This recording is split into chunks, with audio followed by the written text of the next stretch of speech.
বেশিরভাগ বাচ্চাই চাইনিজের মধ্যে ভরে ভরে বাঁধাকপি খায়, কিন্তু বাড়িতে সবজি রান্না হলে খুব একটা খেতে পছন্দ করে না। তাহলে একবার এইভাবে বাঁধাকপি রান্না করে দেখুন। ছোট বড় সবাই আঙুল চেটে খাবে, আর ভাত রুটি সবকিছুর সাথেই পরিবেশন করতে পারবেন। তো এই রেসিপিটা বানানোর জন্য আমি আধা কিলোর মতো একটা বাঁধাকপি নিয়েছি। প্রথমেই পরিষ্কার করে ধুয়ে নিয়েছি, তারপর একদম সরু করে কুচিয়ে নিয়েছি। যতটা সরু কাটতে পারবেন কেটে নেবেন। তারপর একটা কড়ার মধ্যে অ্যাড করে দিয়ে সাথে হাফ চামচ নুন আর অল্প একটু জল অ্যাড করছি। আর এই সময় খুব বেশি জল অ্যাড করার দরকার নেই। যদি ভাপ লাগিয়ে জলটা ফেলে দিতে চান তাহলে জল বেশি অ্যাড করতে পারেন, আমি তবে জলটা ফেলবো না।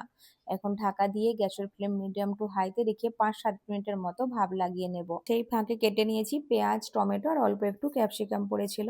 5 থেকে 7 মিনিট হয়ে গেছে, বাঁধাকপিটা সেদ্ধ হতে বসিয়েছিলাম। এখন ঢাকনাটা সরিয়ে একটু নেড়ে চেড়ে দিচ্ছি, মানে যাতে নিচের গুলো ওপরের দিকে চলে আসে। 50% মতো সেদ্ধ হয়ে গেছে। এখন কড়াটাকে সাইডে রেখে দেবো আর গ্যাসের মধ্যে একটা অন্য প্যান বসিয়ে দিচ্ছি। অ্যাড করে দিচ্ছি 2 থেকে 3 টেবিল চামচ সর্ষের তেল। আর ফোড়নে দিচ্ছি 2টো শুকনো লঙ্কা, হাফ টিস্পুন জিরে, হাফ টিস্পুন সর্ষে আর 5-6টা কারি পাতা। ফোড়নটা ভাজা হয়ে গেলে কুচনো পেঁয়াজগুলো অ্যাড করে দিচ্ছি। আর পেঁয়াজগুলোকে একদম লালচে বাদামি করে ভাজার দরকার নেই। হালকা একটু সফট হয়ে গেলেই আর একটু কালার চেঞ্জ হয়ে গেলেই 2 চামচ ভর্তি করে আদা, রসুন, কাঁচা লঙ্কা বাটা অ্যাড করলাম। এখন সবকিছুকে একসাথে ভেজে নেব কাঁচা গন্ধটা চলে যাওয়া পর্যন্ত। তো এখন প্রায় 4 থেকে 5 মিনিটের মতো সময় লাগবে মশলাটা ভাজা হতে।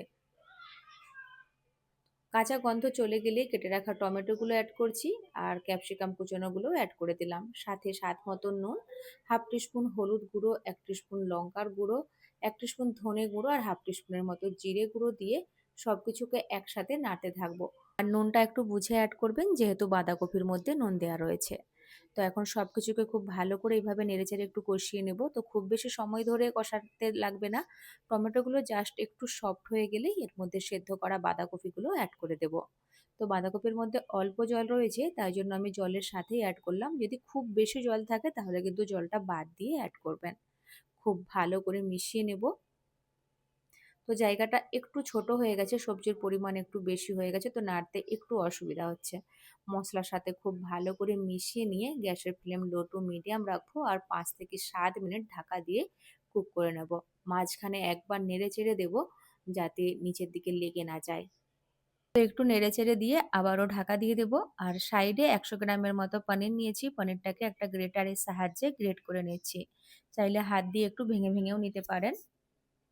তো আপনার কাছে যেভাবে সুবিধে মনে হয় সেইভাবে রেডি করে নেবেন। 5-7 মিনিট পর ঢাকনাটা সরিয়ে দিয়ে একটু নেড়েচেড়ে দেব। তারপর গ্রেট করা পনিরটা অ্যাড করে দিচ্ছি। পনিরটা দিয়ে ভালো করে মিশিয়ে নিতে হবে। তো আবারও ঢাকা দিয়ে দেবো আর 2-3 মিনিট রান্না করব।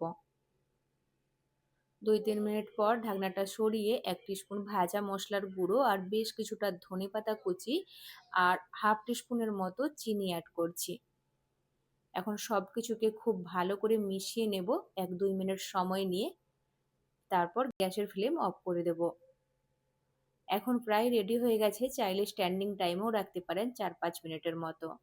তো এই বাঁধাকপির তরকারিটা কিন্তু রুটি, পরোটা, লুচি, গরম ভাত সব কিছুর সাথেই সার্ভ করা যাবে। দারুণ টেস্টি খেতে হয়। এইভাবে একবার বাড়িতে বানিয়ে দেখবেন, বাড়ির সকলেই ভীষণ পছন্দ করবে। আজকের রেসিপি দেখে যদি একটুও ভালো লেগে থাকে ভিডিওটিকে লাইক শেয়ার করার অনুরোধ রইল।